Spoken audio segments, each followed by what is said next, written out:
करवा चौथ का व्रत आने वाला था। कैलाश पर्वत पर माँ पार्वती अपने हाथों में मेहंदी रचा रही थी। भगवान शिव उनसे बोले, क्या बात है देवी, आज आप अपने हाथों पर मेहंदी रचा रही हो, कोई खास आयोजन है क्या? कल करवा चौथ का त्योहार है स्वामी, आपको तो ज्ञात ही है इस व्रत से मेरा कितना लगाव है। मैं भी प्रतिवर्ष इस व्रत के आने की आस लगाती हूँ ताकि मैं आपकी रक्षा की कामना हेतु और अपने प्रेम को और भी अटूट बनाने के लिए ये व्रत कर सकूँ। देवी, आप तो मेरी शक्ति हैं। आपके और मेरे प्रेम का तो जन्मों जन्मों का संबंध है। आपकी भक्ति मेरे हृदय को छू जाती है। देवी, आपकी भक्ति प्रेरणादायक है, जो पृथ्वी पर प्रत्येक सुहागिन स्त्री का अपने पति के लिए प्रेम और समर्पण का प्रतीक है। स्वामी, मैं चाहती हूँ इस बार मैं इस व्रत को पृथ्वी लोक पर करूँ। मेरी बहुत इच्छा है कि मैं भी मनुष्य रूप में सभी स्त्रियों के साथ इस व्रत की पूजा करूँ। जैसी आपकी इच्छा देवी पार्वती। यदि आपकी पृथ्वी लोक पर यह व्रत मनाने की इच्छा है तो आपको पृथ्वी लोक पर अवश्य जाना चाहिए। ठीक है स्वामी, तो फिर मैं तैयार हो जाती हूँ। कल प्रातः ही मैं धरती लोक पर करवा चौथ का व्रत मनाने के लिए चली जाऊंगी। अगले दिन सुबह ही माँ पार्वती एक बहुत सुंदर स्त्री का रूप धारण कर लेती है और धरती लोक पर एक गाँव में पहुँचती है। वहाँ पर करवा चौथ की बहुत चहल पहल थी। हर स्त्री ने 16 श्रृंगार किए हुए थे। सुंदर साड़ी, हाथों में कांच की चूड़ियाँ, गले में मंगलसूत्र, पैरों में बिछुए पायल और तरह तरह के श्रृंगार। सभी औरतें आपस में बातें कर रही थी। अरे बहन, चलो सब लोग मिलकर वहाँ घेरा बना लेते हैं, पूजा का समय हो रहा है। हाँ बहन, तुम भी पहुँचो, मैं अपनी बहू को लेकर आ रही हूँ। तभी एक औरत की नजर माँ पार्वती पर जाती है। अरे बहन, आओ ना, तुम भी हमारे साथ करवा चौथ की कथा सुनो। बस पूजा प्रारंभ ही होने वाली है। हाँ हाँ, मैं आपके साथ चलती हूँ। तुम तो बहुत सुंदर लग रही हो। पहली बार देखा है, इस गांव में किसी की बहू हो क्या?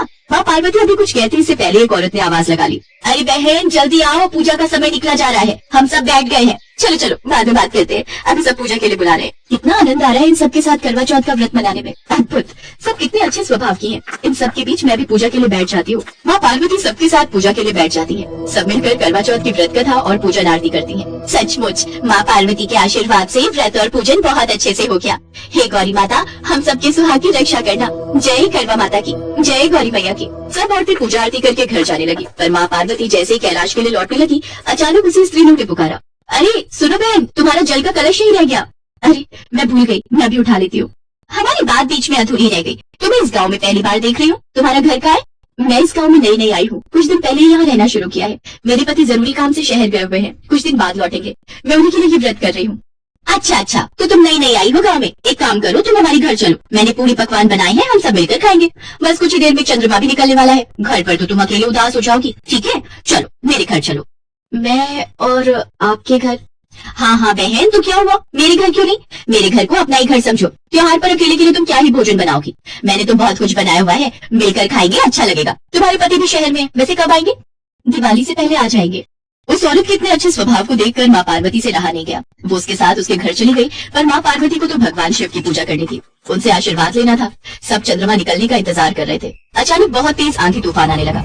आकाश में काले बादल छा गए। अरे सुशीला बहन, अब चंद्रमा कैसे पूजेंगे? आकाश में तो कुछ भी नजर ही नहीं आ रहा। अंधेरी और तूफान से चंद्रमा बादलों में छुप गया है। बिना चंद्रमा के दर्शन के हम व्रत कैसे खोलेंगे? अब तो एक ही रास्ता है कि माँ पार्वती से प्रार्थना करें कि वो हमें चंद्रमा के दर्शन करवा दे। चलो हम सब मिलकर माँ पार्वती से प्रार्थना करते हैं। सब स्त्रियां माँ पार्वती से प्रार्थना करती हैं कि आसमान साफ हो जाए और उन्हें चंद्रमा के दर्शन हो जाए। सुहागन स्त्रियां भला क्या जाने कि माँ पार्वती स्वयं उनके बीच खड़ी हैं। सुहागन स्त्रियों की प्रार्थना माँ पार्वती स्वीकार कर लेती हैं। उस औरत को साधारण स्त्री के रूप में माँ पार्वती साक्षात दिखाई दे रही थी। अचानक ही माँ पार्वती अंतर्ध्यान हो जाती है। आंधी तूफान रुक जाता है, मानो कुछ हुआ ही ना हो। आसमान साफ हो जाता है और सब स्त्रियों को चंद्रमा के दर्शन होते हैं। तभी वो औरत बोली, माँ पार्वती, ये सब आपका चमत्कार है। मैं जिस स्त्री से बात कर रही थी वो तो साक्षात माँ पार्वती थी। इसका मतलब मेरे घर में माँ पार्वती के चरण पड़े थे। हे मैया, आपने तो मेरे भाग्य ही खो दिए। आपकी जय हो माँ, आप हमारे साथ करवा चौथ मनाने के लिए धरती पर आई। हाँ बहन, वो जो बहन 16 श्रृंगार किए हुए थी वो वास्तव में माँ पार्वती थी।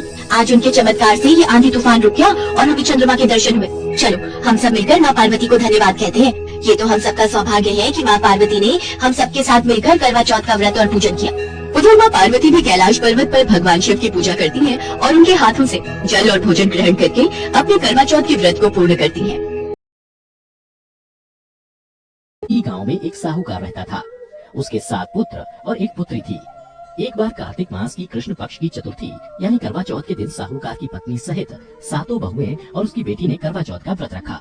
फिर जब शाम हुई तो साहूकार के बेटे खाना खाने बैठे तो उन्होंने अपनी बहन से कहा, बहन अब शाम हो गई है, आओ खाना खा लो। तब उसकी बहन ने कहा, नहीं भैया, आज मेरा करवा चौथ का व्रत है और अभी चांद भी नहीं निकला है। चांद निकलने पर उसे अर्घ देकर ही आज मैं भोजन करूंगी। यह सुन 7 भाई मायूस हो गए, क्योंकि वे सभी अपनी बहन से बहुत प्रेम करते थे और बहन को भूख से व्याकुल नहीं देख पा रहे थे। फिर सभी भाई गांव के पास वाली पहाड़ी पर गए और वहाँ उन लोगों ने एक दीपक जलाकर रख दिया।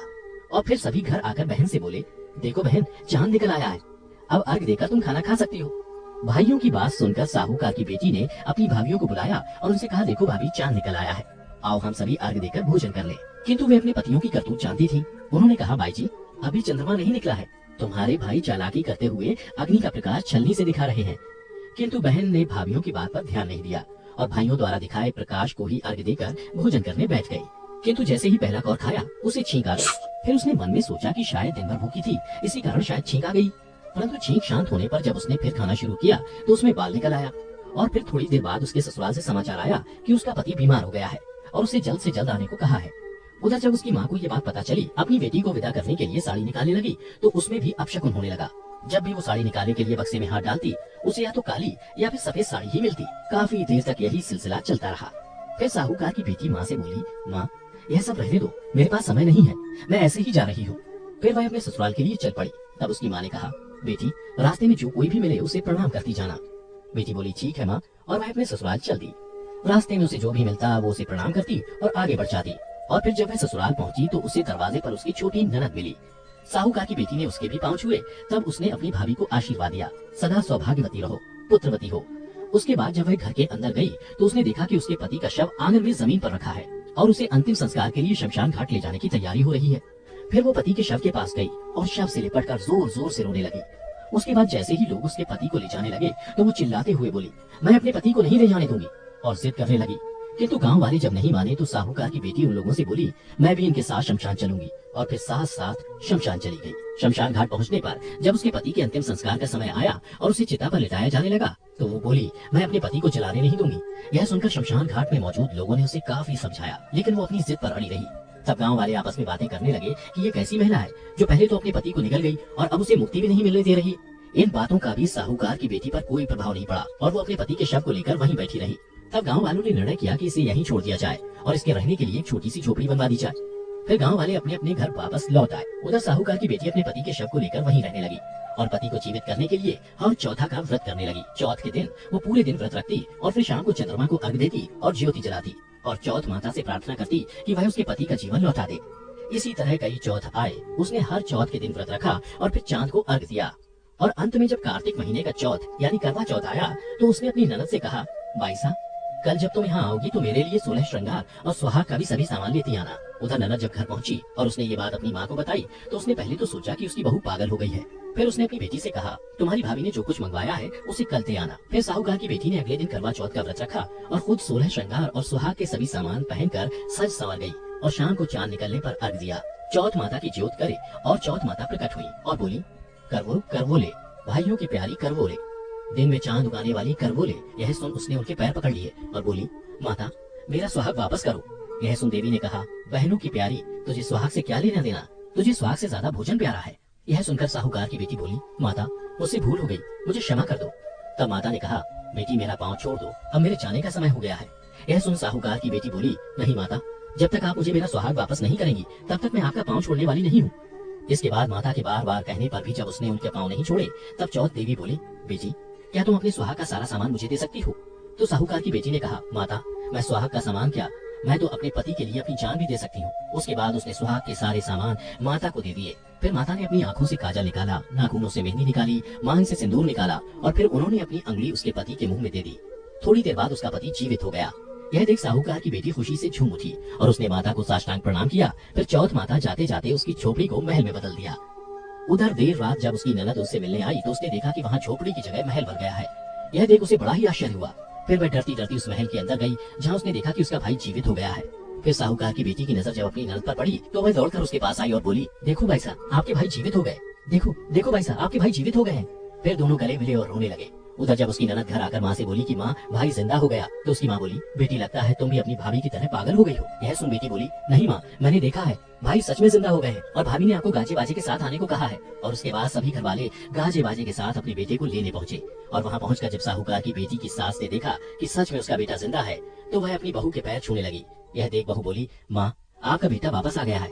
सास बोली, बेटी, तुम धन्य हो, मैंने तो साल भर पहले ही अपने बेटे को मरा हुआ समझ लिया था, किंतु तुम्हारी तपस्या के कारण वो साल भर बाद फिर से जिंदा हो पाया है। तो करवा चौथ की कथा दोस्तों आज यहीं समाप्त होती है, किंतु गेहूं की 13 दाने दाएं हाथ में लेकर ही यह कथा सुने और कथा सुनने के बाद अपने सासू जी के चरण स्पर्श करें और करवा उन्हें दे दें। पानी का लोटा और गेहूं के दाने अलग रख लें। रात्रि में चंद्रोदय होने पर पानी में गेहूं के दाने डालकर उसे अर्घ्य दें, फिर भोजन करें। तो दर्शकों